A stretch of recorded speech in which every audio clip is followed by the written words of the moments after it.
солонгосчууд их сонирхолтой сарын тэмдэг ирсэн үед л сексигэдэд тийм билээ эдэргээл нэг тийм яриа байдаг шүү. Яг хэвийн байдал нь эрэгтэй хүнийг удаа дур тавьж байхад эмэгтэй хүн бүр 3 удаа дур таних хэрэгтэй. Ороод ирэхээр дур тавина гэхээр би бүр гайхаад байна л да. Тийм залуух эмэгтэй гоё, залуух эрэгтэй гоё, эсвэл одоо төрөөгүй эмэгтэй гоё, хонгой эмэгтэй гоё энэ төр бүгд тудлаа. Эмэгтэйчүүдийн юм секрет группуд агиох байдаг шүү дээ.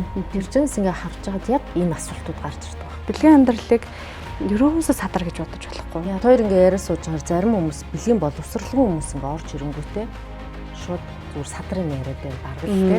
Одоо завтаатай юм яриад байна гэж ойлгоод байдаг. Уг нь бол эн чинь нөгөө энэ бэлгийн боловсрлоос шалтгаалаад хүний гэр бүлийн амьдрал. За гоо сайхан те. Одоо яа гэвэл түрүүний сэтгэл санааны байдал маш олон зүйл ингээд хамааралтай байгаа учраас л яриад байгаа. Тэрийг өөрөөсөө ойлгохгүй. Сайн байцгаана уу? За подкастын маань шинэ дугаар эхэлж байна. Өнөөдрийн зочноор Ласантин эмнэлгийн одоо үүсгэн байгуулагч, сексологч, за кегл тренер гэдгээр алдартай Болормоо эмч маань хүрэлцэн ирсэн байгаа. Танд энэ өдрийн мэндийг хүргэе. За баярлалаа. Та бүхэнд бас энэ өдрийн мэнд хүргэе. За тэгэхээр өнөөдөр хоёулаа нэг халуухан сэдвээр ярилцъя. Шууд эмэгтэйчүүдийн дур ханах чадварын талаар буюу дур ханах одоо яг энэ үйл ажиллагааны хүрээнд ярилцъя. За болно та асуу. Би хариулахад бэлэн байна.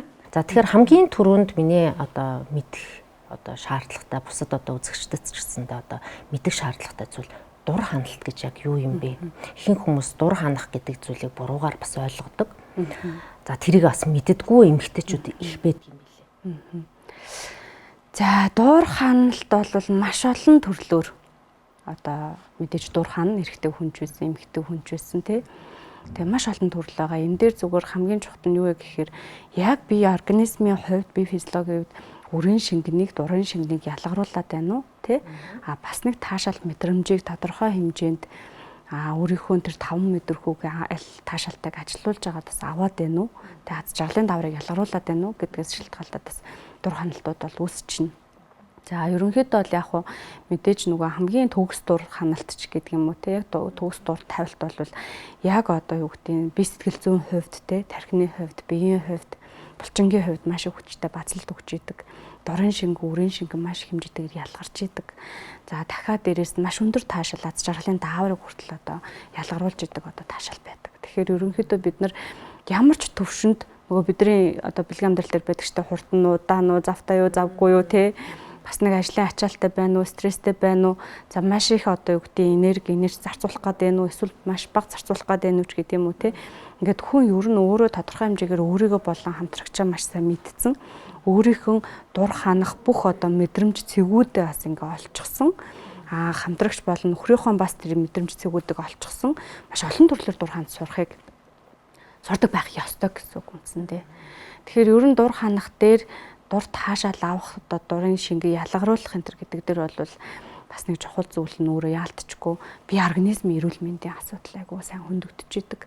Тэгэхээр бие организмын эрүүл мэнд гэдэг нь өөрөө нөхөрч хэрэгтэн тэгээ нөхөрч хэрэгтнээрээ бид нар одоо энэ дур ханах ялангуяа дурын шингэн гадагшлуулахад бидний эрийн бэлэг хэрэгтэн нөхөрч хэрэгтэн айгуу хамааралтай байдаг учраас энэ хэрэгтний эрүүл мэндэд хамааралтайгаар дур ханалт яг өндөр түвшиндээс явагдаж эхэлж идэг.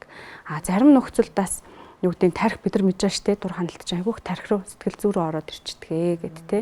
Зарим нөхцөлд бас дэлхийд дээр маш олон тохиолдлууд байдаг байхгүй одоо бэлгийн харьцаанд үнэхээр орох боломжгүй эрен бэлэг хэрэгтэн хоорондоо одоо эм бэлэг хэрэгтэн лөө эр бэлэг хэрэгтэн орох боломжгүй одоо эрэгтэйчүүдийн хувьд тэ бэлэг хэрэгтний одоо цочрол гэмтэл ямар нэгэн мессежлбор тэ одоо юу гэдэг гэмтлээс шалтгаантай маш их эсвэл бүр сэтгэл зүйн хүнд хэлбэр эмгээс шалтгаалсан бас бэлгийн үйл ажиллагааны алдагдал огт төвчрөх болсон хүмүүс. За эмэгтэйчүүдийн хувьд бас байдаг байхгүй одоо тодорхой мэс засал бас фейлдсэн ч байдаг юм уу те бас л гэмтлийн шалтгаантай сэтгэл зүйн хүнд цочрлоос бүр хатангарчсан. Бүр ингээд одоо юу гэдэг шисэн хүртэл хаагдсан хүмүүс явж байдаг байхгүй. Тэгэхээр тиймэрхүү үнэхээр бэлгэрсэнд орох боломжгүй хувьд бол тархиараа дур ханалтыг үсгэнэ гэж бас байж идэг. Гэтэл тэрийг дахиад яг хөө мэдээж энэ болгон дээр суралцсан. Өөрийгөө мэддэг байна. Тэгээ тархиараа дур ханах гэдэг зүйл дээр зарим тохиолдолд үнэхээр биенээс дурын шингээ ялгаруулах тохиолдол хүртэл үүсэж идэг. Тэгэхээр маш олон төрлийн дур ханалтууд байгаа. Гол нь энэ дээр хүнд ямар чухал, юу чухал вэ гэхээр одоо бие организмын хувьд бол аль болох өөрийгөө одоо эрүүл тэнцвэртэй байлгах. За тодорхой асуудлууд байх юм бол бусад зүйлүүдийг тэнцвэртэй байлгах. За хоёрдугаартаас бэлгийн боловсролыг сайжруулах. Тэгээ энэ яалтчгүй хүн өөрөө хэр зэрэг хідэн олон аргаар дур тавих хүсэж ин гэдэг нь ерөөсөө шууд тарих бие организм сэтгэл зүйдээр тулгуурласан бэлгийн боловсролыг нэмэгдүүлэх. Тэгэхээр бэлгийн боловсролыг сайжруулах, зөв сайжруулах тусмаа хүний одоо дур ханал сайжирна. Ер нь бол яг эмэгтэйчүүд, эрэгтэйчүүд ялангуяа эмэгтэйчүүдийн хувьд те амьдралдаа дур ханж үзээгүй, яг дур ханж байгаа эсхээ мэдэхгүй өөрийгөө те би үнэхээр дур ханаад байгаагаа мэдэхгүй амж гэдэг юм уу те. Эсвэл нэг жоохон сэрлийн шингийн ялгаараа сэрэл хөдлөхийгөө дур ханах гэж бодчихдог ч гэдэг юм уу те. Тэр яг дур тавихаар яадгийн гэдгийг мэдээдгүй те. Ингээд эсвэл үнэхээр дур ханж үзээгүй учраас би яаж хэрхэн дур ханах вэ гэд ингээд одоо зовирт хүмүүс айгүйг ханддаг.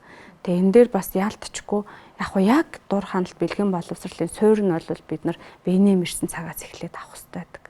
Хоёрдугаар шатны бэлгийн боловсрол одоо насанд хүрээд анхны бэлгийн харьцаанд орсон цагаас эхлээд авах хэрэгтэй байдаг. Тэ бүр төрөхийн өмнө баггүй эмэгтэй хүний хувьд асуудлууд үүсгэхээс өмнө авдаг байх хэрэгтэй байдаг тэ. Яг асуудал үүсгэхээс өмнө тэр Kegel exercise хийснээр тэр булчингийн үйл ажиллагаа, сэрлийн цэгийн идэвхтэй байдал, мэдрэлжүүлэлтүүд бүх сэргэж ирдэг байхгүй юу. Тэгэхээр тэр үед ногт хийгээгүй учраас маш олон одоо хүүхд тестний дараа ч гэдэг юм уу те асуудлууд үүсгэсний дараа дур ханах сурах гад өөрийгөө олох гад нөгөө цэгийг мэдрэх гээд энэ төр байгаа бол хэр зэрэг хугацаа алдсан, хэр зэрэг асуудалтай төдий чинээр дахин цаг хугацаа зарцуулж дахин одоо боловсролыг сайжруул хичээл дур ханана. Тэгэхгүй болохоор эмэгтэйчүүдийн хувьд бол бас нэг 2 оролдож үзчихэл орхичоод идэг тэгсэрнээсээ л дур ханж үзхийнсэн гэж бодоод идэг. Тууштай байдал айгуу чухал. Яг хизээч дур ханж чаддаггүй. Яг тэр нөгөө одоо үрийн шингэн, дурын шингэн бүгдийг ялгаруулж чаддаггүй одоо маш цөөн тохиолдол. Ер нь бол яг нийт хүн амын 2% гэж судалгаа байдаг байхгүй юу? Нийт хүн амын 2% чинь бас байна тий. Тийм байдаг. Энэ нь болохоор одоо нөгөө огт бэлгийн харилцаанд угаасаа орох шаардлагагүй сэтгцийн хүнд хэлбэрлэг орчдгийг. Тэгээ энэ одоо жишээлбэл сэтгэл зүй чухал байгаад байна. Одоо тэр огт дур хандгүй хүн байна гэдэг байгаа шүү дээ тий 2% гэдэг. Тэр одоо яг миний бас нэг бэлдсэн байсан асуулт л та. Ер нь огт дур хандгүй хүн гэж байдаг юм уу? За тэгэнгүүтээ одоо яа тийм. За тэгэнгүүт эмч одоо байдгаа 2% орчим байна гэдэг. Тэгвэл энэ нөгөө бие махбодын юм уу сэтгэл зүй юм уу гэдэг л нэг тийм юм орж ирэх гээд байгаа байхгүй. Бие махбодын хувьд байгаад байна уу? Тэр нь сэтгэл зүйтэй холбоотой зүйл байгаад байна гэдэг тийм. Ер нь бол шууд сэтгэл зүй. Гэхдээ бие махбодын асуудлыг бас даван туулахгүй сэтгэл зүйгээ удирдах чадахгүй даван туулахгүйгээр бас дур ханахгүй байгаа. Жишээлбэл одоо юу гэдэг бэлгэрсэн тогт орохгүй сэтгцийн хүнд хэлбэрийн эмгэгтэй ер нь бол сэтгцийн эмнэлгийн байнгын хяналтанд байдаг. Сэтгцийн эмнэлэгт байнгын тогтмол байдаг хүмүүсийн хувьд бол бас нэг юм ташаал аваад секс бэлгийн амьдралд ороод байхгүй шүү дээ. Тэгэхээр яг тиймэрхүү тал руугаа үнэхээр чадахгүй. Хоёрдугаарт төрөлхийн болон одоо тодорхой гэмтлийн шалтгаантай бэлэг эрхтний одоо хөгжлүүд байждаг. Тэ гэмтлүүдс байждаг. Төрөлхийн одоо тодорхой бэлэг эрхтэн дээр бас хэлүүний гажигтай. За эсвэл одоо юу гэдэг шулуун гэц байхгүй ч гэдэг юм уу те шийсэн сүн үсээгүй тэрийг мэслийн аргаар гаргадаг ч гэдэг юм уу те эсвэл гурсаар шийддэг маш олон төрлийн бас юм эмгүүд байждаг байхгүй. Тэгэхээр энэ дээр одоо яаж ин гэхээр нөгөө бэлгийн харилцаа гэдэг чинь үндсэн яг суур ойлголт нь бол ялтчгүй 90 бэлэг эрхтэн хоорондоо хүрэлцчихэж те одоо дур ханалт үүснэ гэдэг байгаа шүү дээ. Тэгтэл яг хүн чинь бэлэг эрхтнэрээ л орох гээд шүү дээ бэлгийн харилцаанд.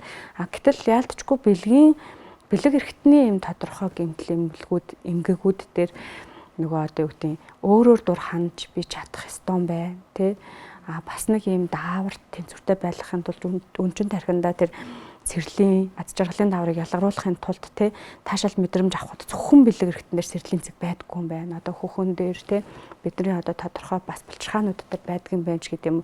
Энэ мэдлэг ойлголтыг аваад ингэж даван тулахгүй шууд нөгөө би хизээж бэлгийн харилцаанд орохгүй гэдэг кодос үсгэж байгаа байхгүй юу. Хүнтэй суухгүй бэлгийн харилцаа хийхэд надад ямар ч боломж байхгүй гэдгээр нөгөө мэдлэггүйгээс олоо хаалт тавьчихдаг. Яг хоо тийм цөөн тохиолдол байгаа. Ерөнхийдөө бол яг хоо 2% гэж үзэж байгаа нэг 17 он орчмын судалгаагаар гэсэн.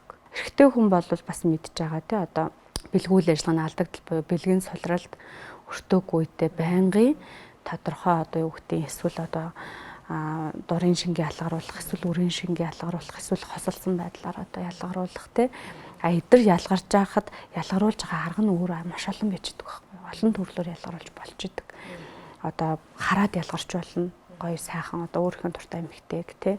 Эсвэл одоо янз бүрийн нэмэлт зүйлүүдийг үзээд ялгаруулж болно ч гэдэг юм уу те. Үнэрлээд бүр янз бүрээр шүү дээ. Ер нь ингээ хөлийн эмэгтэй хүний хөлийн хуруунд дурлцсан тохиолдол хүртэл байдаг байхгүй. Тэгээ нөө гоё хөлийн хуруу харахаараа одоо шууд ингээл тий сэрэл нөтөлж идэг ч гэдэг юм уу тий. Тэгэхээр эн чинь бас нэг юм дур ханж байгаа нэг хэлбэр болчдөг байхгүй юу. Ер нь бол тэгэхээр тодорхой хэмжээгээр ямар байдлаар одоо тий өөрсдийнхөө мэдрэмж таашаалыг авч болдог. Тэгэхдээ мэдээж бас бэлгүй үйл ажиллагааны бүрэн алдагдaltaд ороод бэлгэрхтээ огт хөвчрөхөө болчих юм бол нөгөө өрийн шингээ ялгаруулах процесс бас багасч байгаа учраас бас нэг бэлгүй үйл ажиллагааны алдагдaltaд шууд онцлогдчихдог. Эмэгтэй хүний хувьд бол тэр хүртлээ эрэгтэй хүний хувьд тэр хүртлээл дур таашаал аваад байна гэсэн үг. Өсвөр наснаас эхлээл нойтон зүй зүтлэхэд л аваад эхэлж байгаа гэсэн үг байхгүй юу? Эмэгтэй хүний хувьд бол одоо юу гэдэг бас бэлгийн харилцаанд орох болгондоо уг дур ханах хэрэгтэй байдаг. Энд чинь өөрөө нөхөн үрчих нэгдүгürt үрхтэй тий нөх үрчхөн буюу үр хүүхдээ олж тээж төрүүлэх тий. Хоёрдугаарт бэлгийн амьдралын хамгийн чухал хэрэгтэн. Тэгээ бэлгийн амьдралын чухал хэрэгтэн гэхээр бэлгийн амьдралд яах гэж ортын дур тавьчихлаарна. Тэгэхээр бэлгийн харилцаанд орох болгондоо дур тавих хэрэгтэй. За эмэгтэй хүний хувьд зарим тохиолдолд ер нь бол гэхдээ яг хэвийн байдал нь эрэгтэй хүнийг удаа дур тавьж байхад эмэгтэй хүн бүр 3 удаа дур таних хэрэгтэй. Дур тавих хэрэгтэй гэж үздэг.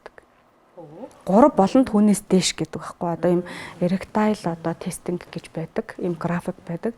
Тэрэн дээр эрэгтэй хүн одоо юу гэдэг барьж агаад тавлаа гэхэд эмэгтэй хүн доор хаяж 3 удаа түүнээс дээш гэж байгаа байхгүй. Тэгэхээр ингээд доор хаяж 1 удаа тий хэвийн нормал одоо юу гэдэг бэлгийн харилцаа бол бүр эмэгтэй хүн 3 удаа. Тэгтэл одоо юу гэдэг бидний ер нь яг монголчуудын хувьд бол бэлгийн боловсролж байхын дутуу тий кеглийн соёл бас их жоохон багтай. Ер нь бол одоо кегл тасгал энэ төр тогтмол хийдэг. Одоо тэр соёл нь өөрөө тогтоогүй тий. Маш олон юм шалтгаануудаас болоод одоо дур ханах үедээ ч юм уу тэр дурын шингээ ялгаруулах юм ч өөр тархинд бас тодорхой хэмжээгээр дур ханалт гэж юу гэдэг ингэж кодлогддог байхгүй юу. Тэдэр нь тогтох ёстой үедээ насандаа организмын эрүүл байдал дээр тогтоогүй учраас буцаага тодорхой хэмжээгээр хаяа нэг дур хандаг тий болчихдог ерөнхийдөө. Байнга тогтмол биш хаяа нэг ч гэдэг юм. Нэг жоохон цаг гарахаар сэтгэл санаа тайван үед ч гэдэг юм уу те. Зарим хүмүүсийн хувьд бол одоо юу гэдэг жоохон алкогол хэрэглэсний дараа ч гэдэг юм уу янз бүрийн байдлаар хаяа дуртана. Энэ нь бол бас уг нь хэвийн бус одоо байдлыг илэрхийлж байна гэсэн.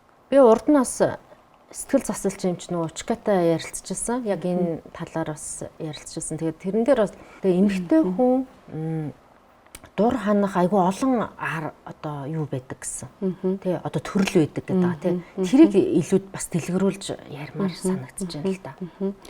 Яг одоо юу гэдэг хиллүүгээрээ, жицэгээрээ тий умаагаараа за жицэг гэдэг ч өөрөө бас өтрэгээрээ болоо авчдаг ч гэдэг юм уу тий. Яг бэлэг эрхтний оролцоотой юм байдал.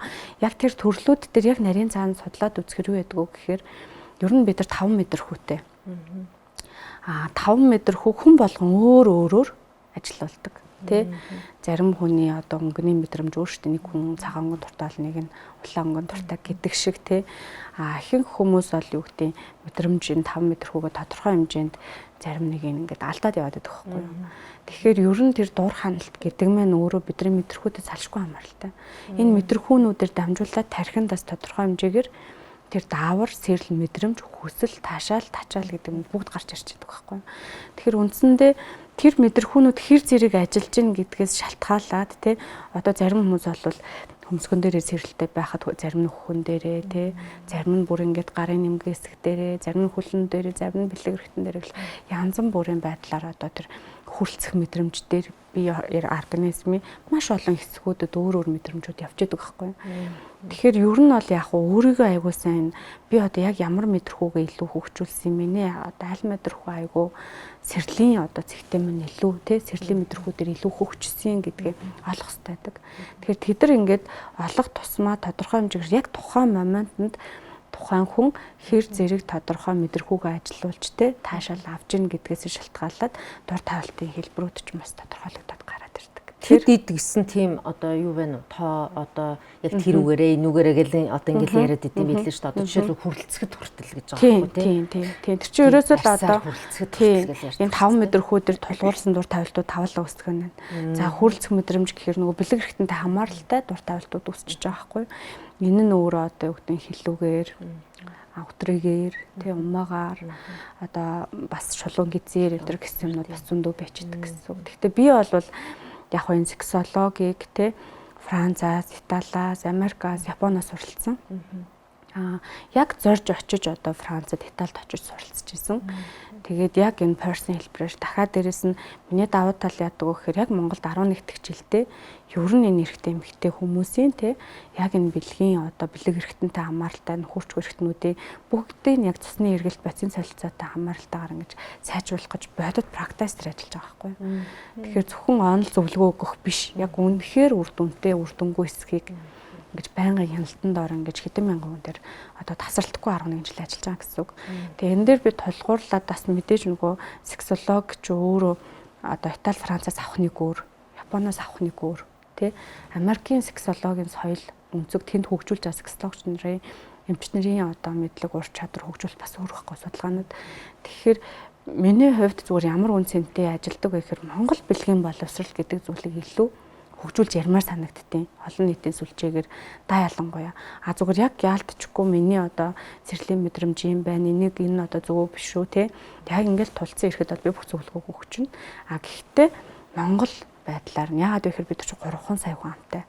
Тэ 300 сая хүн амтай тэр хүмүүсийн судалгаа онол дээр тулгуурласан бэлгийн амьдралыг хамаагүй ярьж болтгоо. Тэгээ бид нарт бас нэг аюултай зүйлээд өгөх. Монгол хүн бол амар халуун цэстэй. Тийм. Дэлхий дээр одоо айгүй өндөр явж байдаг байхгүй. Маш өндөр тийм халуун цэстэй хэрэгтэй. Солонгосуудын нөгөө яриад байдаг. Солонгосууд бол хүйтэн биетэй. Тийм, хүүтэн өтрээтэй, хүүтэн бэлэг эрхтэнтэй байдаг байхгүй. Тэгэхээр бид нар эсрэгээрээ давуу тал байна тий. Ер нь бол энэ халуун цусны давуу тал сул тал гэж амар хоёр зүйл байна тий. Давуу тал нь яаж юм гэхээр ер нь Монгол энэ нэмэгтийн халуун маань дотор ерөөсөн хамгийн том тархитай, хүчирхэг тархитай одоо дэлхийд тэр манлайлагч Чингис хаан шиг хүмүүс бүгд бүрэлдэж байгаа байхгүй. Тэр энэ ерөөсөө Монгол ээжийн умаад л үүснэ. Тэр халуун цусаар тэжээгдэж байгаа тэр умаад л үүснэ гэж байгаа юмсэндээ. Тэгэнгუთ л давуу тал маш их оюунлаг байна тий. Одоо тасан цогцох чадамж ихтэй байна, даван туулах чадамж ихтэй байна ч гэдэм. Эсэргээрээ дахиад энэ халуун цус дээшэж доошод савлж идэг. Аюултай. Нэгсэндээ сэтэл олгох зүйлүүд рүү одоо онтол ихсэн. Энэ халуун цусыг. Тэгэхээр нөгөө зарим нэг одоо юу гэдэг хүүтэнд одоо бүлээн цэстэй бидрээс арай нэг те одоо солонгосын ч гэдэг юм уу маш их зүйлийг хичээж л авч тэр олон сая хүмүүс ч байсан. Угаасаа тэр дундаас ялгарч байгаа хүмүүс бүр ингээд бараг 2 наснаас эхлээд өөхгүй хичээсний үр дүнд амжилтанд хүрч байхад бид нар монголч хүүхдүүдийг харахаар те 2 жил хичээгэл үр дүн гаргачихж байгаа байхгүй үндсэндээ. Тэгэхээр энэний артал дахиад цаана одоо юу гэдэг нөгөө сайндаач амар сайн хурдан тонт нь муудаач амар сайн хурдан урууд нь донтолтой амар өндөртэй. Тийм учраас донтолтой салахад бас эргүүлээд аюу хэцүү. Тэгэхээр тэр халуун цуснаас сэтэл олгож болохгүй. Тэгэхээр тэр нөгөө 300 сая иргэнтэй хүн амтай одоо тэр газрын тий улс орны одоо бэлгийн тэр янз бүрийн чиг хандлага тий мэдлэг мэдээлэл тэр анаал ороолыг хамаагүй үзэх оролдох тий тэгээд сэтэл олчдог. Сэтэл олохоор ер нь бол яг энэ халуун цусн дээр тулгуурласан бэлгийн маш өндөр таашааллыг бэлэг эрхт нэрээ зүгээр авах бүрэн боломжтой байхгүй. Бэлэг эрхтэн халуун цусаар тэжээгж байгаа учраас тэнд сэрлийн цэг мэдрэмжийн цэгүүд нь бүр илүү хүчтэй ингэж одоо юу гэдэг нь тий өндөр явагдчихэдэг гэсэн үг. Одоо Монгол эмэгтэй эрхт за Монгол эмэгтэйчүүдийн өдрийн дотор жоохон массаж хийгээд өгөхөд бүх юм цусаар дүүрэл маш гоё халуун чиглэг хөвсгөр өтрөө олчиж чинь тий. Тэгэхэд гадны одоо юу гэдэг зарим нэг орнуудын бүсгүүчүүдэд масаж хийгээд тэгээд өсөхгүй шүү дээ. Эрүүл вэжж гэмтэлгүй вэжж өсөхгүй. Тэгэхээр энэний артал яаж юм тий ялгаа. Тэгэхээр тэр орны хүмүүс айгүйх тэр порно үзэж тий өөр зүйлүүдийг маш их хайдаг тэр өндөр таашаал авах гэж. Гэтэл бидний хувьд бол бас давуу тал авах. Тэгэхээр бид нар энэ давуу тал дээрээ тулгуурласан яг тэр Монгол одоо секс, Монгол одоо соёл, Монгол одоо юу гэдэг нь те угаасаа хүн ам багтаа учраас бас хамаагүй тэр сэтэл болох буруу одоо зүйлүүдийг бас тэгэж Энд чинь энэний цаана бол эн чинь бүр бэлгийн боловсрал гэж нэг том юм байгаад шүү дээ. тий. Тэгээ одоо яг энэ боловсрал дутуугаасаа болоод хүмүүс айгүй алдаа хийж гин, гэр бүлийн салалт явагдаж гин, хит ихт бэлгийн харилцаанд орж ин ч гэдэг юм одоо зөндөл юм сөрөг зүйлүүд байгаад байгаа шүү дээ. Одоо бид нар чинь ингээд гадуур яриад байгаа ч юм уу зөвлөд байгаа зүйл нь дандаа нэг Америкээс авцраад ингээд нэг те яг тэр хүмүүсийн одоо амьдралдаа хэрэгжүүлдэг зүйлийг авцраад ингээд яриад байгаа шүү дээ. Гэтэл нэрэ монголчууд ямар онцлогтой юм.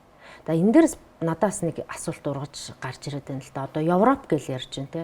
Аз гэж ярьж байна, Монгол гэж ярьж байна. Яг түрүүний нөгөө ярьсан дээр одоо жишээлбэл тэр солонгосчууд их сонирхолтой сарын тэмдэг ирсэн үед л секси хийдэг юм билээ эдэрхийл нэг тийм яриа байдаг шүү дээ. Яг би бол өөрөө нүдэрээ хараагүй ч гэсэндээ яг монголчууд нөгөө айгүй их буудалд ажилтдаг. Тэгэл ингээл сарын тэмдэг ирсэн үедээ л ерөөсөө тийм одоо секси харилцаанд л ороод байдаг гэд. Тэгээ тэр нь явж юу ийсэн хэрэг түрүүний нөгөө ярьжсэн яг нөгөө сарын тэмдэг ирсэн үедээ нөгөө би халуун болж тэг өвтрээ халуун болдог гэл яг ярьжсэн тэрийг л ерөөхдөө яагаад байна л та. Тэгэхээр ер нь бусад одоо тэр онцлог ямар тийм одоо давуу сул тал байдаг чинь тиймэрхүү. Ер нь бол ингээд ажиглалт хийгээ суралцаа судлаад ингээд харж хат маш их ер нь. Тэгээ ер нь яг энэ дээр тулгуурлаад би зүгээр хувьдаа энэ 11 жилийн туршид бүр уйггүй тасралтгүй ажиллаа судалсны үндсэн дээр юу зөвлөдөг вэ гэхээр хамгийн бэлгийн өндөр таашаал гэдэг чинь тий одоо нөгөө тогтмол нэг хүнтэйгээ удаан тий бүр ингээд өөрийнхөө бүх юмыг олуулсан, нөгөө хүнийхээ бүх юмыг олцсон. Тэг яг биетэй харилцаа. Одоо би жишээ нь өөрөө л таашаал аваад нөгөө хүмүүс таашаал авахгүй байлаа гэж бодоход нөгөө би гой таашаал өгч чадаагүй байх гэдэг мэдрэмжээрээ дутуу байдаг байхгүй. Эрэгтэй хүн ч гэсэн эхнэр нь айгүй гоё те таашаал авчаад авахгүй өөрөө айгүй гоё таашаал авчлаа гэж бодоход би эхнэртэй айгүй гоё таашаал өгч чадсангүй ч юм уу те алдчихгүй дутуу байдаг. Тэгэхээр нөгөө хоёр бие хоорондоо яг өндөр таашаалыг өгч чадчихэж өндөр таашаал авдаг гэсэн үгнсэндээ. Тэгэхээр тэр биеийн хувьд ч байсан тий одоо яг физиологийн организмын хувьд ч байсан тий сэтгэл зүйн хувьд ч байсан маш өндөр таашаал тэгж үүсдэг. Тэгвэл тэр бэлгийн амьдралыг яаж өгөх юм бэ гэхээр яг хөө маш цөөн тохиолдолд гэж байна. Тий маш цөөн тохиолдолд одоо маш богино хугацаанд авах боломжтой. Тэр нь өөрөө яг бэлэг эрхтний нийцлүүд бас бийж идэг.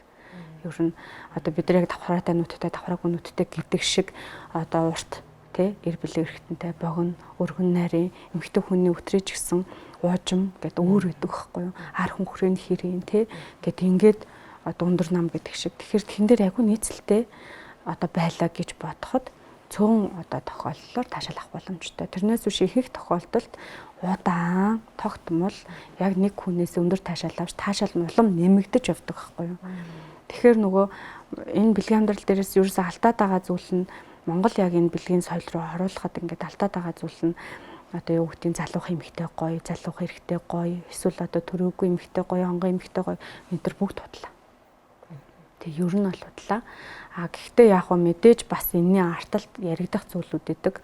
Үнэхээр ялтчихгүй одоо булчин сулраад тий үнэхээр сулмал болоод үнэхээр эр бэлэг хэрэгтэн байхгүй эсвэл үнэхээр эр бэлэг хэрэгтэн их одоо хэтэрхий жижигхэн хөвчрөлийн багтаалцсан тэр нөхцөлд бол мэдээж тодорхой хэмжээгээр илүү байруулахаар таашаалтай байна. Гэхдээ зүгээр яг бүх хүмүүсийг хэвийн эрүүл гэдэг дээр бодож үзэх юм бол одоо бараг юу гэдэг нь те цусны эргэлтийг улам сайжруулж байгаа буюу төрсний дараа төрлөө гэхэд буцаад тагших процесс дээр маш их бодис солилцоо нэмэгдэж идэг байхгүй юу. Тэгэхээр одоо олон төрсэн эмэгтэй бүр бас хэрвээ өөрийгөө алдагдaltaд өртүүлээгүй гоё тэгээ йогоор хичээлээд кеглэрээ хичээлээд нөхөн сэргэлт авцсан өөрийгөө одоо сэрэл мэдрэмжээ олцсон тий тодорхой хугацаанд яг орох ёстой нас нь одоо боломжтой дээр орцсон одоо юу гэдэг жирэмс үед огт ордоггүй эсвэл төрсний дараа ингээд түлхээл хүүхдэд анхаарал тавиад хитэн жил ороогүй өнтөр ахын л өөрийгөө л одоо асуудалтай болгож байгаа. Тэгхгүйгээр яг л 45 хоног 60 хоног ойдолтой төрсөн бол ойдлоо гэлс идгээчэл бэлгаарцанд хийвээ ороо эхэлсэн тэр хүмүүсийн хувьд бол ямар ч асуудалгүй байхгүй юу. Тэгэхээр ерөнхийдөө тийм ам дамжсан буруу яриагаар одоо гэр бүлээс гадуур харилцаа үүсгэх те тодорхой асуудлууд дандаа тэр бэлгийн өндөр таашаал гэдэг юмыг устгаж авчдаг. Одоо урд нь бол зүгээр байсан байж болно. Гэтэл нөгөө одоо төрөлтөөс болдог ч юм уу эсвэл одоо магадгүй нөгөө сэтгэл зүйн нэг юм тийм өөрчлөлттэй би нэг юм хардах, сэрдэг, хуурах асуудлаас болдог ч юм уу. Тэгэнгүүт нэг цочрол аваад дараа нь яг тэр одоо гэр бүлийнхаа хүнтэй бэлгийн харилцаанд орохоор нэг дур ханахгүй болчдөг нэг тийм эмэгтэйчүүд байдаг шүү дээ тийм. Тэр эмэгтэйчүүд эргээгээд одоо сэрэх тийм боломж байгаа юм. Мэдээж байгаа. Энэ дээр нөгөө хамгийн чухал юу вэ гэхээр л ерөөсөө бид нар бэлгийн боловсрал, эрүүл мэндийн ойлголттой боловсралтай байх хэрэгтэй. Яг энэ мэдэгдэхүүн дутуу байгаад ирэхээр л өөрийгөө голох өөртөө яг асуудлуудыг одоо үүсгэж эхэлж идэг байхгүй юу. Тэгээд зарим эмэгтэйчүүдийн хувьд бол за 4 төрснийхөө дараа л анхаарай ч гэдэг юм уу дахиж төрөхгүй болохоор анхаарай гэж өөрсдөө айгүй хойшин тавьж буруу дандаа халагдтал дуртаж явж идэг. За хоёрдугаарт яадгүй гэхээр ер нь яг одоо миний бэлэг хэрэгтэй яг ямар байгаа юм мэддэг байх хэрэгтэй. Яг боддоор. Тэгэхээр ингээд амд амжсан яриагаар тэд төрүүл тэгдэг гэсэн, төрөөг бол тэгдэг гэсэн, кесүр төрүүл ингэдэг гэсэн гэдэг юмнуудыг одоо энэ 10 хэдэн жилийн өмнө бол байсан шүү дээ. Тэгэл би ч гэсэн анх оюутан байхдаа хүү анх төрчилж ин бидэл ноёлжийг л бодол агуулаад явж ирсэн үе байгаад байгаа байхгүй. Тэгэхээр энэ дандаа нөгөө юм буруу мэдээллүүдээр цэнэглэгдээд ирэхээр айцсан травманууд бүгд угаасаа авчдаг. Хизээ нэгэн цагт эрэгтэй хүн явалтдаг гэл те. Юу гэдэг эрэгтэй хүн итгэхээр эрэгтэй хуруундаа итдэг. Эмэгтэй хүн төрсний дараа угаасаа л асуудалтай болдог. Хөө хоёр төрсөн гэхэд бол арай гайгүй байна гэл төрсөн л бол заавал асуудал. Яг хөө тэр үед юм байсан. Одоо бол тийм биш шүү дээ. Одоо ядчил зүгээр шууд хэлэхэд манай эмнэлгийн хувьд бол бүр яг ингээд бодит ямар байгаагаа одоо харах бүрэн боломжтой болсон. Бүр ингээд дэлгэцэн дээр оноо аваад графикаар өтрийгээрээ бүр тоглоом тоглох болсон. Тэ? Тэгэхээр ингээд хүн ингээд ямар байгаагаа мэдчихээр тэр өөртөө итгэлгүй байдлууд алга болдог байхгүй айцсууд. Өмнө нь үнэхээр сул байжгаад тэгээд дахиад тэр сул байдлыг имжлэхгүй л ах юм бол итгэлгүй байгаа л байна. Яг энэ асуудлын дараа үнэхээр өөрийгөө гоё ялгаад хоёрдугаарт үнэхээр бодит үнэнтэй эвлэрсэн эмэгтэйчүүд. Тэ? Бодит үнэнтэй эвлэрсэн. Тэр нь юу гэсэн үг вэ гэхээр за зүгээр кейс ярил л да. Тэгээ кейс ярьлаа ингээд хосуудаараа бас ирж байгаа байхгүй. Тэгэнгүүт л үнэхээр гоё эмэгтэй. Тэ одоо ч гоё 50 гарсан эмэгтэй гэдээ ирж байгаа байхгүй. Тэ яг хөө сүүлийн 5 жил тэр гэр бүлээс гадуур харилцаа 5 жилийн өмнө нөхөр нь үсгэсэн. Тэгээд угаасаа салахгүй гэсэн салахгүй дээрээ шийдсэн. Гэхдээ эргээд харилцаагаас сэргийж чадахгүй. Тэгээ нөхөр нь хичээгээд эхнэр нь хичээхгүй. Гэхдээ асуумж асуухаар үнэхээр анхны хүүхд дээр хэрцэнгээ ажилуулад айгүй хүнд төрөлттэй. Тэгээ бэлгийн амьдрал айгүй итгэхгүй ордог. Тэ таашаал угаасаа авдаггүй. Тэгээд яг нөхөр угаасаа маш их олон жил араас нь гүйж байгаа суусан. Тэгээ нөгөө эмэгтэй хувьд бол одоо уучлаад хүлээгээд аваад исэн ч гэсэн 5 жилийн хугацаанд жигнээс уучлаагүй. Нөгөө айцсууд нь тэ нөгөө трама тэ миний ардаас маш олон жил ингэж гүйж намайг хайрлана гэж амлаж авч суучаад ийм асуудал үүсгэлээ гэд тэ. Тэгээд маш олон одоо сэтгэл зүйч нартай ажилласан байгаа хгүй өөрийнхөө айцыг бас даван тулаа өөр хүүхдүүд өнчрүүлэхгүй тулд тэ бас нөхөр хичээгээд уучлалгүйгээд гэхдээ харилцаа хязгаарч хийв болоогүй гэж байна. Тэг яг шуудхан хэлэхэд бол надтай маш сайн ярилцсны дараа нөгөө маш гоё гайхалтай алан нүднээс амар их нулимс гараад би яг одоо жигнээс ойлголоо гэж байгаа байхгүй. Тэгэхээр тэр ойлголт өгсөн байдал нь юу вэ гэхээр зүгээр яг бодит энэ нөхөрчгүй болон бэлгийн боловсролыг сайнаар авчиж байгаа. Зүгээр яг үнэн боловсрол авчиж байгаа. Тэн дээр ямар процесс болсон бэ гэхээр үнэхээр их нэрх бол амар сул болсон байгаа байхгүй. Үнэхээр нөхөр нь болохоор үнэхээр юу руу ч оруулж байгааг мэддэхгүй болсон гэж байгаа байхгүй. Тухайн үедээ те. Тэгэхээр эрэгтэй хүн бэлгийн амьдрал гэдэг бол үнэхээр асуудалтай болсны дараа эхнэр нь гоё одоо юу гэдэг эхнэрээсээ таашаал авахгүй байх юм бол хоёр сонголт байдаг. Эхнэртэй үнэнч яагаад өөрөө дараа нь одоо энэ бэлэг эрэгтний асуудалд хүртэнэ гэсэн үг байхгүй. Сулрал шээсээж гадагшлуулж чадахгүй тий.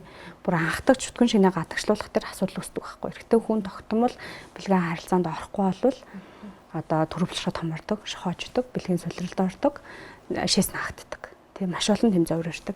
Тэгэхээр эсвэл эхнэртэй үнэнч байгаа эхнэр нь хийхгүй өөрөө өвдөх, эсвэл араар тавиад ядаж тий одоо өөрийн физиологийн эрүүл мэндийг хангах ийм сонголтын дээр Италид бол шууд энийг хоёр сонголттой л гэж үздэг.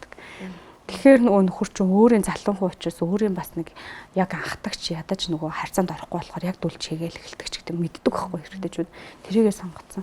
Тэгэхээр би яг нөгөө өөртөө нь бодит мэдлэгийг олгочихж байгаа байхгүй. Хэрв зээ яг ийм үед тий тэр үед нөхөр чинь одоо та ингээд хүлээж авахгүй нөгөө араас нь маш их гүйж жагаад сууц учраас өөрийгөө ямар ч асуудалгүй гоё сайхнараа л бодоод идэг. Тэг гаднаасаа харахаар гоё сайхан өхөн яг энэ хурц хүрэхт үнэхээр асуудалтай болсон. Тэгэхээр тийм үед бол ийм байна, нөхөр чи ийм байна. Хэрвээ та одоо нөхрийнхөө оронд байсан бол ямар сонголт хийх вэ? Тэ? Та ярилцах гад маш олон жил хүлээж аваагүй нөхрөө ойлгоогүй байна. Тэр ингээд таны араас гүгээд тэ маш гайхалтай хайраг өгөөд амлалт өгөө суусан байж болно. Гэхдээ та энэ хүний эрүүл амьдрах хэрэгэд алдсан байна гэл тэгэхэд хинч надад хизээч ингэж хэлээгүй гэл. Тэг яг жигнэсээ уучлаа. Би бүр жигнэсээ уучлах алхмыг хий. Би бүр өөртөө ингээд яг анализ хийж чинь тэ. Яг үнэхээр тийм юм байна. Хүн бол угаасаа эрүүл амьдрах эрэхтэй. Тийм учраас би бас өөртөө хит их бардам, хит их өөргөө гоё гэж ботцсон. Асуудалгүйгээ ботцсон ямар байгаач мэдгүй яадсан байна. Тэгээд нөгөө асуудлуудаа шийдээд ирэхээр буцаад амьдрал нь жигнэсээ гоё болж эхэлж байхгүй нүдэн дээр бүр ингээд өөрчлөлт. Нэг бодлоо өөрийгөө бас ямар байгааг бас мэдгүй яваад байна л гэсэн. Тийм, ерөөсөө бэлгийн боловсрал байхгүй. Энд чинь бэлгийн боловсрал гэдэг эмэгтэй хүн өөрөө дур таашаал авах гэж байгаа бол эрэгтэй хүний тэр бэлэг эрэгт нь хурц гэртний бүтцийг үүргийг хэвэн байгаад ямар байдаг асуудалтай үүсгэр ямар байдгийг мэддэг байх хэвээр. Эрэгтэй хүн ялгаагүй эмэгтэй хүн тий жирэмсэн байхад яадгийн давар нь яаж өөрчлөгддөг, сэтгэл зүйн онцлог нь ямар энэ бэлэг эрэгтэн нь тий адаглаад эмэгтүүний шийснээс өмнө хаана байрлалтай яаж одоо өтгөн жигний гадагшлуулдаг минийх хэрэгтэйчүүдийн ямар энэ тий ямар процессор гадагшилдгийг тийм бэлгийн амьдралтай хамааралтайгаар юу хийж болох юм болохгүй юм гэдгийг мэдэхгүй бол анализ хийгээл эмэгтэйчүүд дүүрэн шулуун гэсэн асуудалтай болгоочж байгаа байхгүй юу. Сүүлийн жилүүдэд энэ бол амар өндөр нэмэгдсэн шүү дээ ерөнхийдөө. Тэгэхээр ингээд нэг юм өөр мэдээлэлээс нөгөө анаал гоё гэдгээс өгч байгаа юмнаас шалтгаалаад байна л та тий. Боловсралгүй бэлтгэлгүй байгаа учраас айгу буруу орчиж байгаа байхгүй юу. Шууд бэлтгэлгүй хүчээр ордогч байдаг юм уу тий. Тэгэхээр ингээд эдгэр чи өөрөө эргүүлээд дандаа асуудлуудыг давхалж идэг. Одоо ингээд нөгөө эмэгтэйчүүдийн ийм секрет группууд авих байдаг шүү дээ. Тэр чинс ингээд харж байгаад яг энэ асуултууд гарч ирдэг байхгүй. Ерөөсөө би одоо дурханч чаддггүй тий зүгээр л одоо секс хийн гэдэг бол миний хувьд одоо ингээд бараг л там айгу хэцүү асуудал байдаг ч гэдэг юм уу. Тэгэл одоо хийлээ гэхэд зүгээр хурдхан шиг нэг тэгээд дуусаасаа гэж боддог гэдэр гэл байдаг шүү дээ. Тэр ийм эмэгтэйчүүд магадгүй өөрийгөө ингээд тэр яаж одоо энэ арга аргачлалд суралцахыг юм уу? Эсвэл одоо тэр бэлгийн боловсрал эсвэл магадгүй өөрийгөө ямар байгаагч мэдэхгүй ингээд яваад байгаа. Ийм хүмүүст ерөөхдөө одоо юу гэж зөвлөдөг вэ? За яалтчгүй дахиад нөгөө бэлгийн боловсрал. Одоо жишээ нь нөхрөө бүр ингээд би одоо өөрөө айгу асуудалтай болж сэтгцээ эмхтэй болж байна. Бүр орой ингээд нөхрөө унцны дараа орох гээд гэрээ цэвэрлээд аяга аваагаад тэг ингээд бэлгийн харцаанд орохоор яавнаас олоо эзээ яагаад гэдгээ мэдэхгүй одоо баг заримдаа нөхрөө өгөхөөсэй ч гэж боддог гэдэг ирсэн хүмүүс зөндөө байгаа байхгүй. Тэгээ тэр эмхтэйчүүдийн хувьд энэ өөрөө арцаг бүтрээний булчингийн зангиралтай явчихдаг. Тэг булчингийн зангирал гэдэг зүйл үүсэж явчихдаг. Тэр нь булчингийн зангирал гэдэг зүйл үүсэж явахаар яадаг вэхээр бэлгийн харцаанд орохоор өвддөг. Тийм. Ер нь бол завар өгдөг. Гэтэл зарим эмэгтэйчүүд за нэг 5 жилийн өмнө л нэг жоох өвддөгс одоо л өвдөхгүй байгаа штэ гэж боддог байхгүй. Тэгсэрнээс асуумжаар аюу хуурай үзэлгэр тий. Хуурай шилттай. Юу гэдэг зангиралтай угаасаа тий. Улаан цагаан айгүй өндөг төвшөнд өвдөг төвшин тэр хүнд зангиралтай явж байдаг. Тэгээ одоо өвддөггүй гэж байгаа бол тэр өвдөл тархинд хэвэн болоод тогтчихдог байхгүй. Одоо нөгөө өвдөж мэдэгдэхгүйгээр одоо бидний толгой хүртэл ингээд байнга өвдөөд ахаар өвдөлтөндөө дасан цогцчихдог гэсэн үг. Үндсэндээ. Гэтэл яг тэр бэлэг эрхтний өвдөлт гэдэг бол бэлгийн таашаалыг устгаж идэг хамгийн том аюул. За бэлгийн яг тэр дуур хандлтыг зүгээр 100 градусын ус буцлагтай бид нар дүүцүүлээд бодъё л доо тий. Тэгэхээр үнэхээр яг 100 градус болоод хүн дуур тавих гэдэг. Гэтэл наан мөнхийн тэр өвдөлт бол мөнхийн мөс байгаа байхгүй. Хизээч хайлахгүй мөс. Хизээч тэрийг буцлахгүй гэсэн үг. Яг иймэрхүү бие ямар байгаа юм миний бие организм тий. Яг энэ амархан байхгүй гэн одоо ингээд цаг үеж өгчсөн. Бүр ChatGPT яаж амар зөвлөдөг болцсон. Интернетээс Google-с бид нар хайгаад айгүй хэмиг ойлголттой авах боломжтой болсон. Маш олон имлүүд бас ингээд манайхаас суралцаадаа салбарлаад гарч ийн. Маш олон одоо мундаг багш нар салбартаа энэ талыг яриад ажиллаж ийн тий. Тэгээ би дур тавьж үзмээр энэ би дур тавихгүй гэж алхам хийхгүй. Тэгснэ үшээ 40 50 гарцсан тий. Нөгөө анх бэлгийн харцаанд орсон цагт дур тавих ёстой байтал тэрийг огт хийгээгүй тархинд тэр дур тавилт гэдэг зүйлийг рефлекс болгож бүр тогтоогоогүй. Тэгэхээр ийм нөхцөлд бол яалтчгүй одоо бас жоохон эрлхийлж, хайж, даван туулж тодорхой хугацааг өнгөрөхөөс өөр арга байхгүй. Тэгжээч дур тавина. Тэгэхгүй ингээл нэг аппарат эд шидтэй шууд дур тавилал тий. Нэг одоо юу гэдэг юм амар супер ганцхан удааг ямар шууд дур тавилал тэр өтрийг нарийсгаж ойсноор шууд дур тавиал таашаал нэмэгдэл тийм байхгүй шүү дээ. Тэгэхээр яг нөгөө өөрийнхөө энэ бэлгийн боловсролыг бэлгэрхт нь ямар байгааг мэдээ те. Ер нь энэ хоёрын харилцан хамаарал дээр өндөр дур тавьдаг байхгүй юу. Тэгэхээр энэ асуудалтай байхад энэ асуудалгүй байхад бас дур тавихгүй те. Энэ одоо асуудалгүй бийж энэ асуудалтай байхаар бас дур тавихгүй. Дутуу дандаа ингээд одоо энд асуудалтай байжгаад тархиараа хаяа нэг тавьдаг хөхнүүдэд байхгүй. Тэр нь өөрөө яг дур тавилт гэхээсээ илүү те. Ер нь бол ингээд дур одоо ханалт руугаа илүү жоох ороод ирэхээр дур тавина гэхээр би бүр гайхаад байна л да. Ойлгохгүй байна л да. Тий. Тэгэхээр түрүүн ингээд эмч яран дээр эхлэл дээр хэлжсэн те. Ерөөсөө секси бэлгийн харилцаанд орсон бол орох болгондоо тавих ёстой гэж ярьсан те.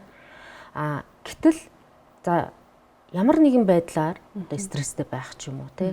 Ийм үед бол хүн ингээд бас дур хандахгүй байх тийм нөхцөл үүсдэг шүү дээ тий. Тэгээ энэ хэвийн үү гэдэг нэг тийм асуудал байна. Яг уу бүр үнэхээр яг нөгөө стресстэй маш богино хугацааны хол дур хандахгүй байж болдог. Гэхдээ энэ хоёр болон тархинд тэр дур тавилт гэдэг зүйлийг одоо эмэгтэй хүн байнга дур тавиад ахаар тэр дур тавилтын одоо сигнал тэр кодыг тархи рефлекс болгоод код болгоод кодлогдчихдог. Тийм тэгэхээр ингээд маш богинохон буюу түргэн секстер дур тавих боломжтой болдог. Ер нь бид нар тэдэрлүүд хэрлүү төмүүлэх ёстой. Дэлхий дээр яг тэгээд одоо юу гэдэг юм маш хурдан дур тавьж чаддаг хүмүүс зөндөө байгаа байхгүй юу? Тий.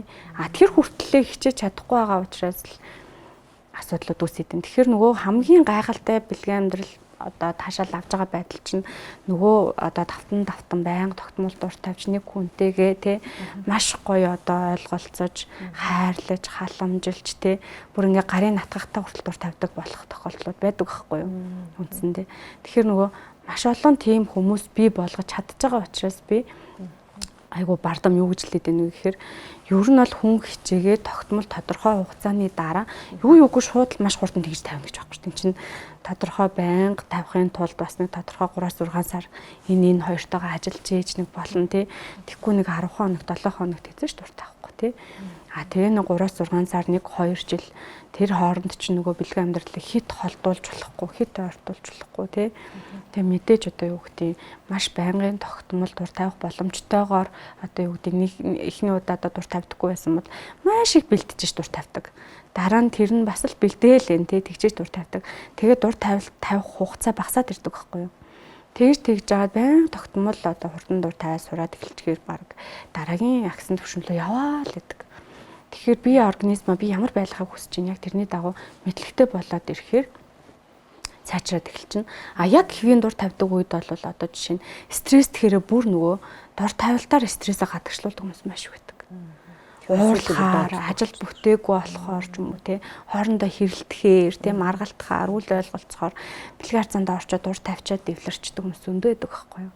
Тэгэхээр тийм байдал руу эн чинь өөрөө яг бүр айхтар стресстэй үед нөгөө дур тавилтыг хөвшил болоогүй үед бол дур тавихгүй байх гэдэг нь. Хөвшил болгоцсон хүний хувьд бол ямар ч төвшин дур тавих боломжтой. Одоо тэгээд муу тал гэж байна уу? Одоо жишээлбэл байнгын бэлгийн харилцаанд орох болгондоо одоо дур тавь гэдэг байгаа шүү дээ. За магадгүй зарим хүн бол ойрхон давтамжтай хийн. Эсвэл хол давтамжтай ч юм уу хүн болгоны амьдралын хөвшил өөр учраас те. Одоо эрчүүдэд бол зарим эрэгтэйчүүд ярьдیں۔ Одоо эрэгтэй хүмүүс их ойрхон дур тавих их буруу муу. Тэ одоо ялангуяа уламжлалтын ангаах ухаанд бол тэгж тайлбарладаг шүү дээ. Нөгөө цагаан тусал, улаан тусал гэж ярьдаг шүү дээ. Тэрнтэй ижилхэн одоо жишээлбэл дур тавих нь одоо муу гэсэн тийм зүйл байх уу? Яг уу тодорхой энерги эрчим хүч ялгаруулж байгааг ардаас те бэлэг харцаанд орчоод байнга ороод дур тавьчаал унтад сайн амрахгүй байна гэдэг чинь бас л угаасаа тодорхой алдагдалд өртөх боломжтой. Гэхдээ миний нэг юм хувь хүний өөрийн жоохон мэдрэмж ёс зүйтэй гэдэг байхгүй юу? Яг өөрөө нүдээр хараагүй, биеэр мэдрээгүй, өөрийнхөө яг ажлын хүрээнд тэрийг бүрэн мэдрээгүй зүйлээ ам бардам хэлэхгүй зүгээр сексологи төр би хэлсэн те нөгөө Европоос суралцах, Азиас суралцах Монголыг харахад өөр үүдэг. Европод бол 80-100 хүртлээ тогтмол бэлэг харцаанд ордог.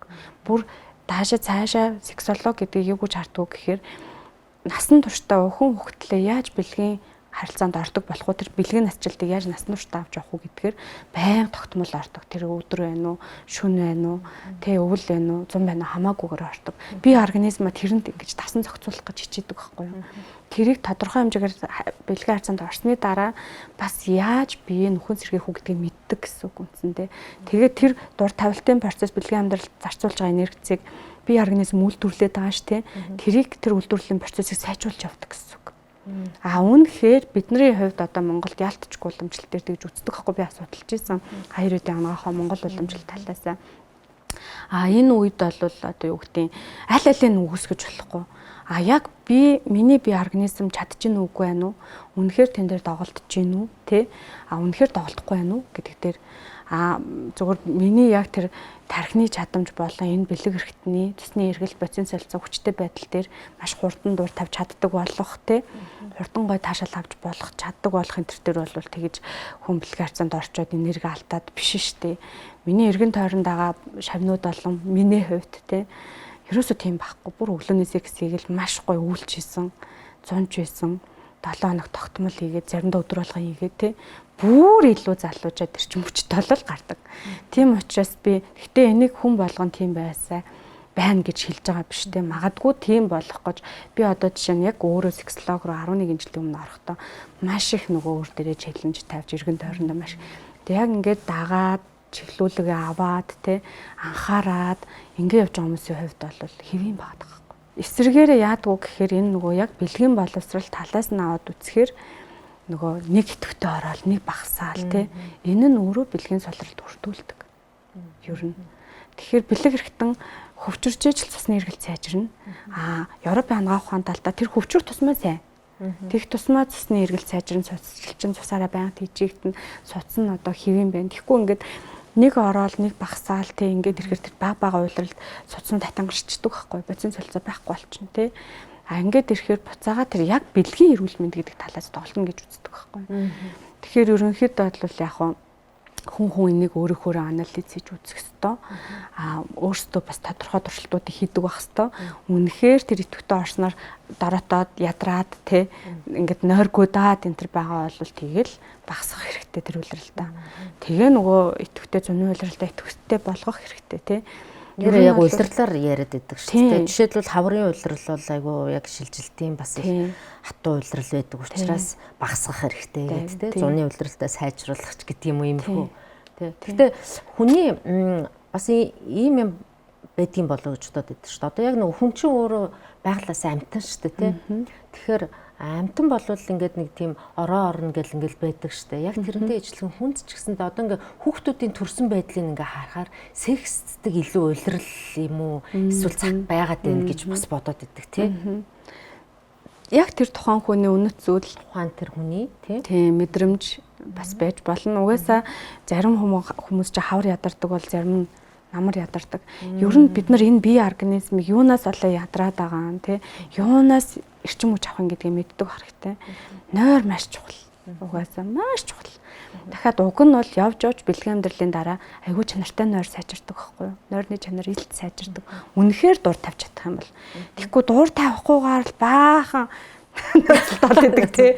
Ядарна штэ энэ дасгал хийгээл ядарч байгаа юм шиг дасгал хийж байгаа юм шиг дур тавихгүй ингээд ах юм бол ядарч байгаа байхгүй юу?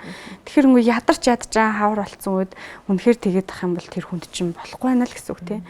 Тэгэхээр яг уу судалгаач гэдэг юм уу тодорхой шинжлэх ухаанууд чинь ялангуяа судалгаа модлогоо бол яг энийг 100 хүн сая хүн дээр хязгаарлагдмал яг тэндээс гарсан үр дүнгээл бас илүү харж гаргаж ирж байгаа байхгүй юу. Тэгэнгუთ л Европод бас уламжлалт анагаах айгүй баг хүчсэн шүү дээ. Яг Азад ч юм уу те Монголд бас уламжлалт анагаах айгүй сайн хүчсэн. Дахиад Аз руу ороод ирэхээр манай Монгол эдгээр чи эрсдээ суур амьсгалтай өвөл 100 өөрчлөгддөг айгүй их одоо юу гэдэг юм халан хүтэн илчилж идэг тий. Тэгэхээр энэ хүтэн уйлралт нөгөө дотор халуунаа алдахгүй байх энэ хүтэн уйлралыг даван туулах гэд бас нэг дээр үе юм яваад байгаа байхгүй. Дээр үед бол бид нар одоо үе биш шүү дээ. Одоо бол бид нар гэртээ дулаахан байж чадчихээн. Дээр үед бол үнэхээр амтны одоо юугаа нөмрөөд тий тас тисэж үлдэх гэж те ингээ халуун парта байранд тэрийгэ твтээгүй шүү дээ те. Тэгэхээр яг гоо энэ өдрийг бас бодож үзэж тодорхой хэмжээр би нөгөө манайх чи яг аюурведын ангаах онлоо дахиад сүүлийн жилүүдэд 5 жил судалсан. Яга аюурвед руу орсон юм бэ гэхээр ялтчгүй тэр тарих судлал. Тэр трама айцыг яаж артах уу? Яаж гүн ойршилтыг нэмэгдүүлэх үү? Тэр битэл энэ үнчин тархины үйл ажиллагаа яаж сайжруулах уу? Дааврыг яаж сайжруулах уу гэвэл аюурвед руу орохоор өдөр ингээ байж байгаа байхгүй ведийн сударт гэдэг ч юм уу те. Гэхдээ тэндээс бид нар ийм цаг үеийг нийцүүлж юм авдаг. Давхар яг тэр 3000 жилийн өмнөх юмыг тэр чигээр нь копид чухаар хүн бас нөгөө сулдах, ядрах тий тодорхой хэмжээгээр эрсцийн алдагдлалд орох тий маш их одоо юу гэдэг юм сулдах тохиолдлууд бас байдаг байхгүй юу. Тэгэхээр эргүүлээд одоо энийг нэг юм зөв зүйтэй за би зүгээр яг шуудхан хэлээд ажиглахад зүгээр бэлгийн амьдрал бол айгүй сайн хурдан дур тавьдаг. Тэгээд маш сайн тогтмол орж иж тархинд дур тавилтын код үүснэ. Би организмд рефлекс үүснэ. Тэгээд яг тэр дур тавилтыг хит их ядрахгүй хурдан хийж сурах хэрэгтэй. Тэг нөгөө бэлэг эрхтний бүр маш гоё төг сөлбөр дээр тий гоё цусны эргэлттэй булчин айгуу сайтай ирэм хойлоо. Тэгээ би биедээ хайртай, дуртай, халамжтай ойлголцсон. Тэгээ ерөнхий яг хуу бэлгийн амьдрал бас нийцтэй байгаа тэрхээр бусад зүйлүүдийг даван тулдаг. Бэлгийн амьдрал нийцэхгүй болохоор даван тулах байдал багасчдаг. Тэр нөгөө бэлгийн амьдрал дур тавилтын дараа ялгараад байгаа тэр аз жаргалын даварч өөрөө маш их зүйлийг өөрчилж идэг байхгүй. Тэгээ нөгөө нэг юм амын яриад байдаг шүү дээ. За ингээд өөрийгөө хүлэн зөвшөөрлөхийн тулд эсвэл туртай юм авахуулахын тулд сексийн дараа гоо гэдэг ч юм уу. Тийм. Тэр нэр чинь сэтгэлзүйт яагаад вэ гэхээр яг дур тавьсны дараах процесс дээр юмыг хүлээж авах чадвар айгүй өндөр болсон байдаг байхгүй юу? Ирч хүч улам нэмэгдчихэд ааш нь сайхан байна гэж ойлгож болно шүү дээ. Тийм шүү дээ. Одоо ингээд нэг ийм ивэд шүү дээ. Бас нэг тийм хил зүг байдаг шүү дээ. Нөгөө ааш муутай байгаа хүнийг энэ одоо өчтөрлөө тавиагүй гэл тэгж ярьдаг. Бараг үнэн болох гэдэг тийм. Тийм шүү дээ. Тийм. Тэгэхээр ер нь бол энэ бэлгийн амьдралын соёлыг гэр бүлээрээ эхнэр нөхөртөөгөө удаан хугацаанд нийтдээ хийх нь хамгийн чухал юм байна. Ихэнх хүмүүс тэр secret group дээр ч гэсэн тэгж яадаг. Нөгөө би ингээд жүжиглдэг юм аа. Яг одоо тэгээ дур ханж чаддгүй. Би жүжиглдэг юм. Гэнээр үнэхээр жүжиглэлээ л тэр цаад хүн яаж ажиллах юм бэ? Яаж бодож ир тэ. Өөрийгөө илэрхийлж чадахгүй л байх юм бол юу ч сайжрахгүй шүү дээ. Тэгэл яг нөгөө стил байдгаараа байж л байна. Тэгэл тэр хүн одоо яа гэдэг. Одоо энэ жишээлбэл дурд ханах бол сая ингээ ярьснаар бол сэтгэл зүйд эргээр нөлөөлнө гэж байгаа. Мэдээж эрэг одоо дур ханахгүй зүгээр л секстэл яваад байх юм бол цаашид хүний ааш, араншин, сэтгэл зүй одоо бүх юмд л муугар нөлөөлөх гэдэг юм л гэж ойлгож болно шүү дээ, тий. Тэгэхээр ерөөсөө дахиад нөгөө агуулга нь бэлгийн боловсрол руу орчиж байгаа байхгүй юу? Гоё байсан уу, гоё байсан, тий, тавьсан уу, тавьсан гэл болоо. Энэ өдр чи одоо зүгээр одоо айгуу бүдүүлэг муухай тэгж асуух шаардлага байхгүй. Гоё байсан уу гэдгийг яг өөрөө мэддэг, өөрийгөө гоё ясныг мэддэг. Дахиад дээрэс нь бэлгийн харьцааны хувьд өөрөө гоё байгаа нь угаасаа хамтрагчтай мэддэгддэг байхгүй юу. Тэгээ дахиад дээрэс нь гэр эм бэлэг эрэхтэн дур тавьж явах явцад баазалдаг, лухшдаг гэдгийг өөрсдийнх нь бэлэг эрэхтнэр мэдрэх ёстой. Одоо жишээ нь эмэгтэй хүн өөрөө өтрээ одоо мэдрэлжүүлэлт сайтай, цусны эргэлт сайтай байхаар эрэгтэй хүн дур тавих болж гин үү, болоог байна уу, таашаал авч гин үү те. Яг дур тавих чинь дур тавьсны дараа одоо те гадагшилж байгаа зүйлүүдийн гэрц тавтамж хэр зэрэг гарсны хүртэл мэддэг байхгүй юу. Тэгэхээр нөгөө өтрээний булчин төгс болоод ирэхээрээ тэр мэдрэмжүүдийг бүгдийг авдаг болчихдог. Тэгэхээр нөгөө яг нөгөө хосоо мэдэрдэг гэдэг шиг тийм. Мэдээч эмэгтэй хүн дур хандах нь эрэгтэй хүнд бас сайхан мэдрэмжийг төрүүлэх шүү дээ. Тэрийг ингээд ам байдлаар тий гоё ясан уу, гоё ясан гэж биш байхгүй юу. Тэгж асуух ямар шаардлага байхгүй. Зүгээр л бэлгийн харилцааны явцад дуусны дараа бүрэн мэднэ тий. Яг эрэгтэй хүний хувьд бас яг эмэгтэй хүний тэр булчин хэр зэрэг одоо хөвсөж гин тий. Агшилт өгч гин, лухшилт өгч гин тавьсны дараа энэ барыг шээс ялгарсан уу, дурын шинг ялгарсан уу гэдгийг бас мэддэг байх хэрэгтэй. Тэгэхгүй ингээд нөгөө юм багахан хоримтлагдсан шээс ялгаруулчаал нөгөөдгөө сквар тавилт гэлтэй. Одоо эн чинь ингэж л тавих ёстой ч гэдэг юм уу те. Тэрийг ингээд өөрөөр бодцоо хөнө зөндөө байдаг. Хэрэгтэй ч гэсэн сквар тавилт гэж байдаг юм уу? Тэрийг л асуучмаар. Яг хоо энэ өөрөө өтрээний тавилтыг сквар тавилт гэж айгүй хүздэг байхгүй юу? Тэгэхээр нөгөө өтрээний урд жицгийн тавилтыг тэгтээ ялгарч байгаа шингэн бол шууд шээсэн.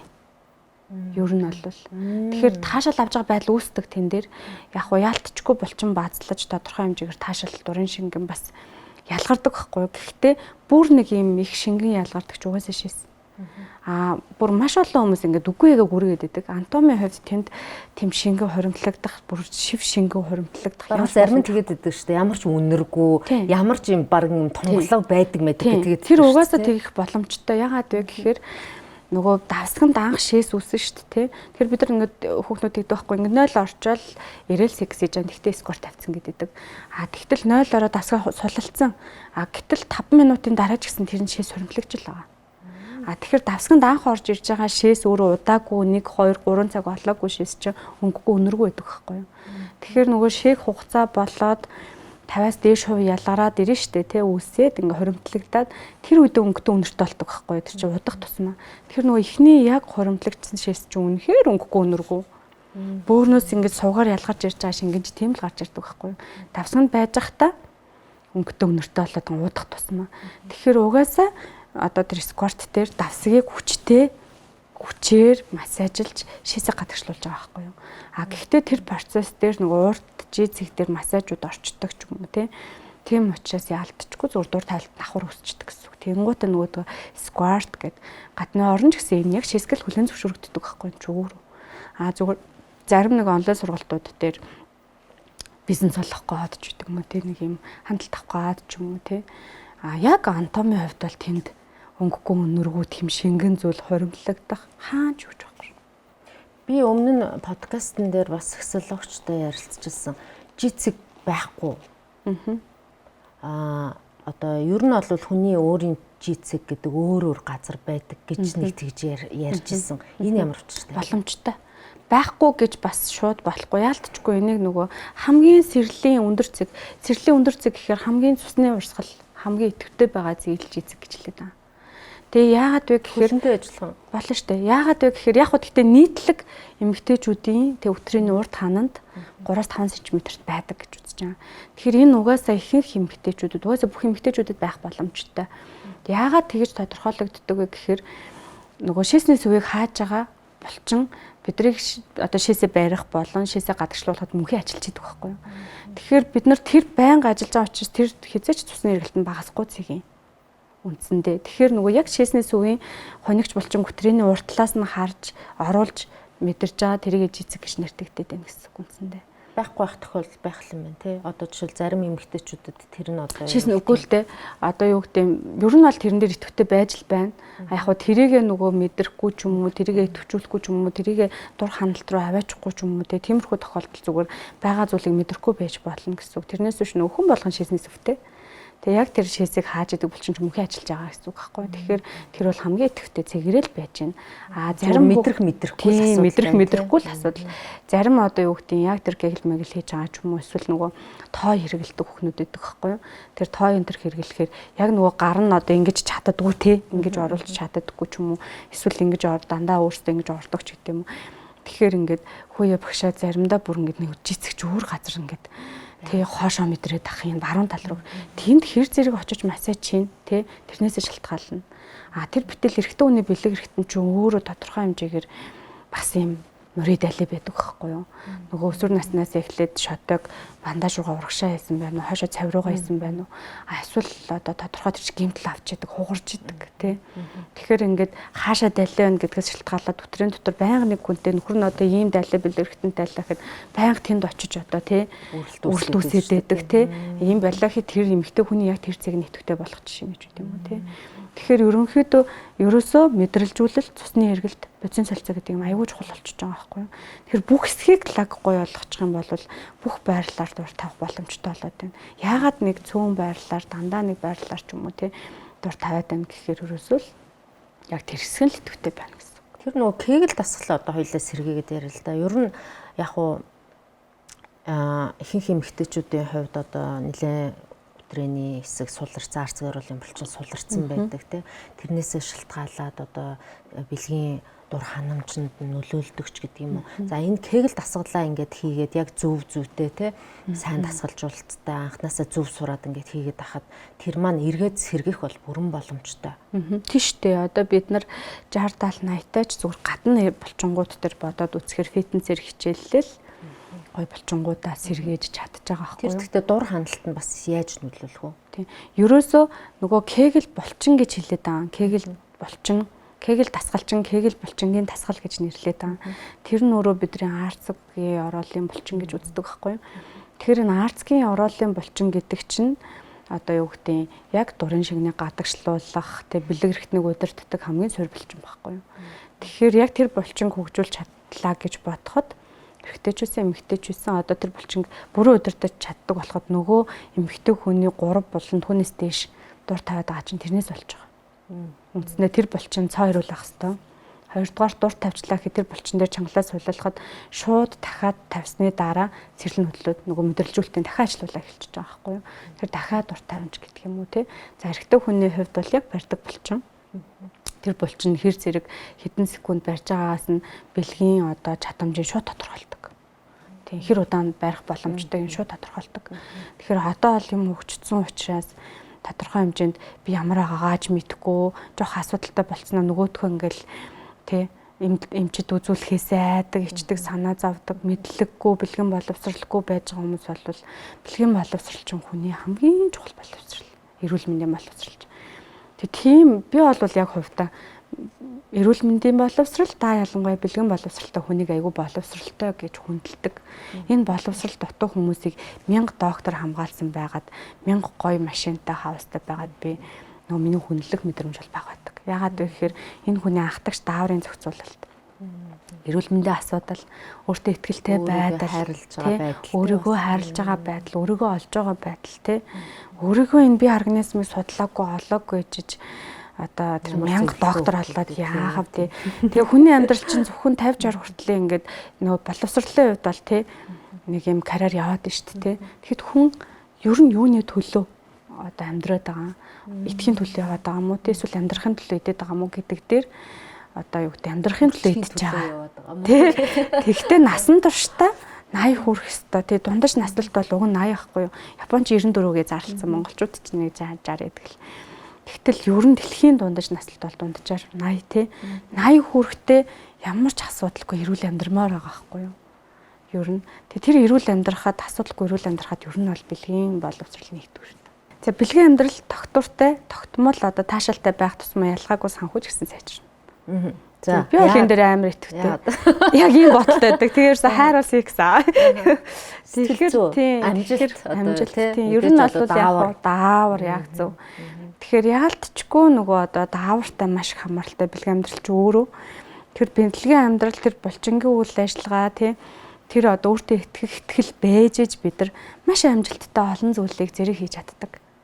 Энийг бол би бүр ингээд би болон өөрийнхөө тэр маш олон клиентууд тэр бүрэн харсан. Яагаад гэхээр маш мундаг ээж байж чадчихээн. Мундаг эхнэр байж чадчихээн. Мундаг удирдагч байж чадчихээн. Бүлийн харилцаа сайн байна тийм. Энэ олон зүйлийг яаж зохицуулаад байгаа гэдэг байхгүй юу? Тэгэхээр олон зүйлийг зэрэг зохицуулж ээж. Тэгтээ хүчээр ингээд нэг хэдэн жил зохицуулж байгаа л нураад унах нэг байхад зүгээр л хэвэн зохицуулж явж идэг, нурж унахгүй байдаг эмэгтэйчүүд идэг байхгүй юу.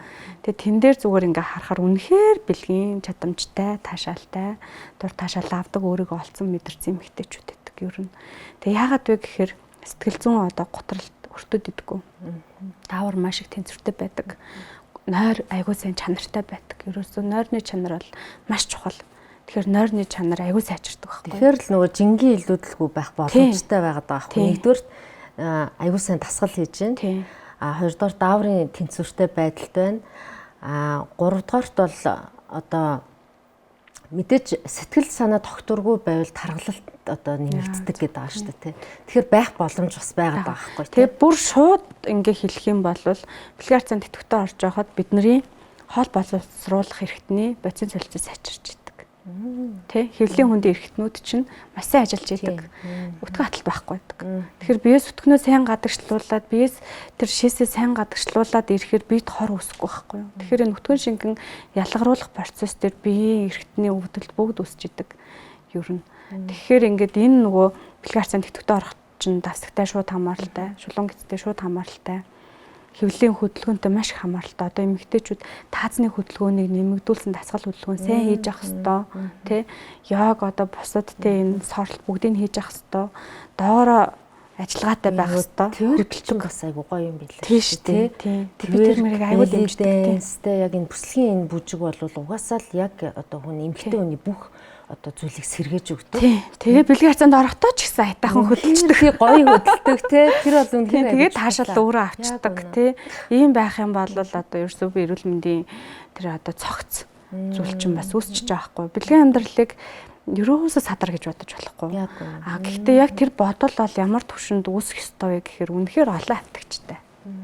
Тэ яг нөхөртөөгөө одоо гоё таашаалтай байгаа эмэгтэйчүүд бол үнэхээр гайхамшигтай шүү.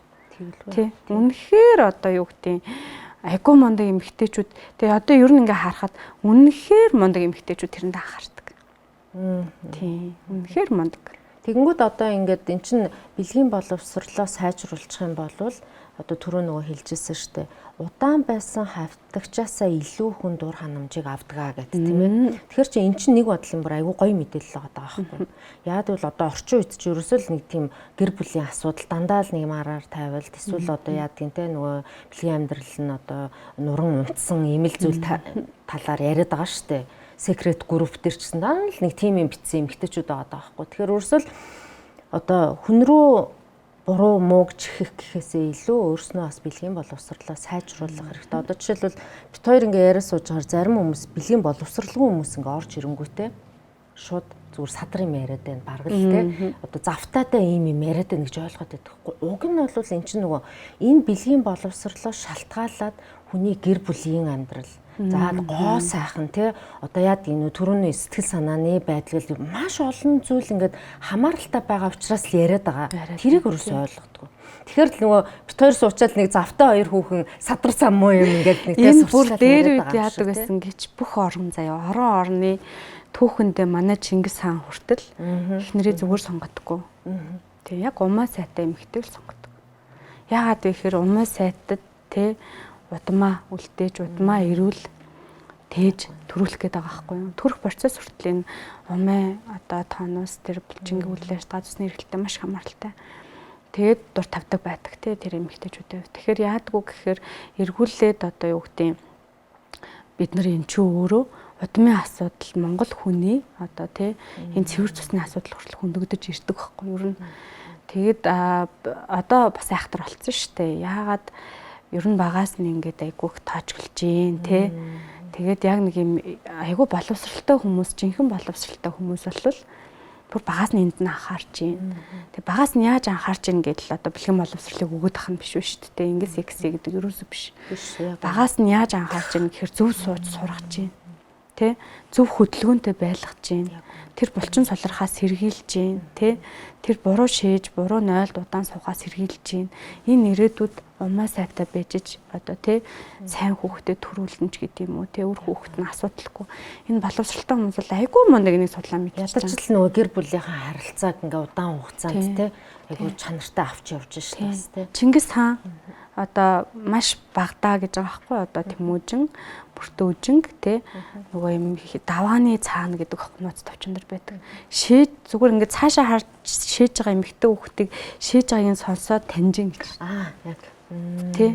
Тэгэхээр энэний цаана юу яваад байгаа юм бэ гэхээр тэр газар одоо бүр ингээ хонхоод л шээж ин гэдэг чинь тэр тэ бараг ингээд зүгээр яг ингээд тэр үнэн болвол ер нь үнэн л тэ одоо тэр янз бүрийн юунаа яг юм байхгүй. Би одоо ингээд яг эмэгтэй хүнийг бицж байгааг одоо ингээд нойлд ингээд нөгөө нийтийн нойлд орно шүү дээ тэ. Яг эмэгтэй хүнийг яг бицж байгааг сонсоод энэ ямар яг булчин хэр вэ гэдгийг би яг мэддэг байхгүй. Угаасаа ингээ булчин суларсан эмэгтэй бол ингээ савирдаг. Гэтэл яг нөгөө чиний ярьж байгаагаар одоо тэр хүчтэй байгаа, хүчтэй одоо тэ хөнгөн бицж байгаа яг тийм эмэгтэйчүүд бол хүчтэй идэг юм билээ шүү дээ булчин тэ. Ерөөсө тэгэхээр нөгөө дээр үеэс ямар сандаа манай нэг хамт бидний хөдөө яваад манай нэг хамт явжсэн охин маань яг хөө тэрний өмнө би нэг сургалт орсон байсан байхгүй.